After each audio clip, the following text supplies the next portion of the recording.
പരിശുദ്ധാത്മാവേ സഹായക, നിരന്തരമെന്നെ സഹായിക്കണേ.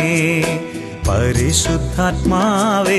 ഈശോയിൽ സ്നേഹം നിറഞ്ഞവരെ, ജീവിതത്തെ പണിതുയർത്തുന്ന പുത്തൻ പ്രതീക്ഷകൾ നൽകുന്ന പരിശുദ്ധാത്മാവിൻ്റെ അഭിഷേക വചനം ഇതാണ്. സഖറിയ പ്രവാചകന്റെ പുസ്തകം 4-ാം അധ്യായം 6-ാം തിരുവചനം. കർത്താവ് സെറുബാബേലിനോട് അരുളി ചെയ്തു, സൈന്യബലത്താലല്ല, കരബലത്താലല്ല, എൻ്റെ ആത്മാവിനാലാണ്.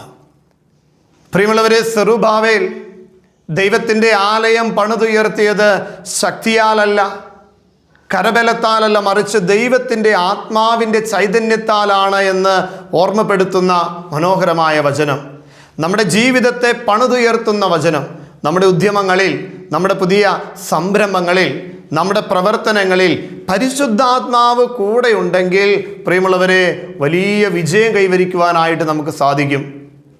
മാനുഷിക ശക്തികളിൽ ആശ്രയിക്കാതെ, എൻ്റെ ചിന്തകളിൽ, എൻ്റെ കഴിവിൽ, എൻ്റെ സാമ്പത്തിക മേഖലകളിൽ ആശ്രയിക്കാതെ ദൈവകരങ്ങളിലേക്ക് ഞാൻ എൻ്റെ ജീവിതത്തെ സമർപ്പിക്കുമ്പോൾ എൻ്റെ ബുദ്ധിക്ക് അതീതമായ ഇടപെടൽ നൽകുമെന്ന് എന്നെ ഓർമ്മപ്പെടുത്തുന്ന പരിശുദ്ധാത്മാവിൻ്റെ വചനം. 5 അപ്പവും 2 മീനും ഒരു പിഞ്ചു ബാലൻ ഈശോയുടെ കരങ്ങളിൽ കൊടുത്തപ്പോൾ 5000 പേരെ തൃപ്തിപ്പെടുത്തുന്ന അന്നമായിട്ടത് മാറിയതുപോലെ പ്രിയമുള്ളവരെ, ദൈവത്തിൻ്റെ പരിശുദ്ധാത്മ ചൈതന്യം നമ്മുടെ ജീവിതത്തിൽ ദൈവം പകർന്നു നൽകുമ്പോൾ നമ്മളെ പണിതുയർത്തുന്നതാണ്. നമ്മൾ ചിന്തിക്കുന്നതിലും അധികമായി നമ്മുടെ ജീവിതത്തെ ശക്തിപ്പെടുത്തുന്നതാണ്.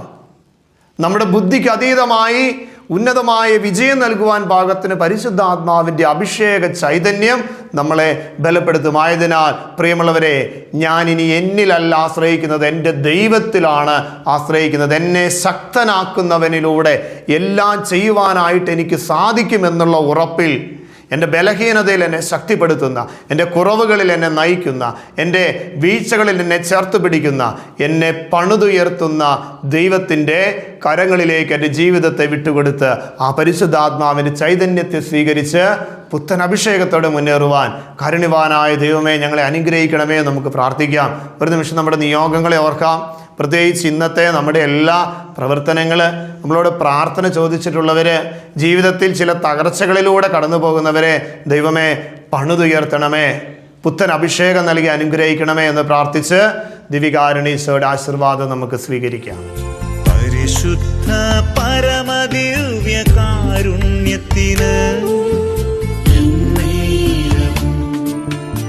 ആരാധനയും സ്തുതിയും പുകഴ്ചയും ഉണ്ടായിരിക്കട്ടെ. പരിശുദ്ധ പരമദിവ്യ കാരുണ്യത്തിന് നേരവും ആരാധനയും സ്തുതിയും പുകഴ്ചയും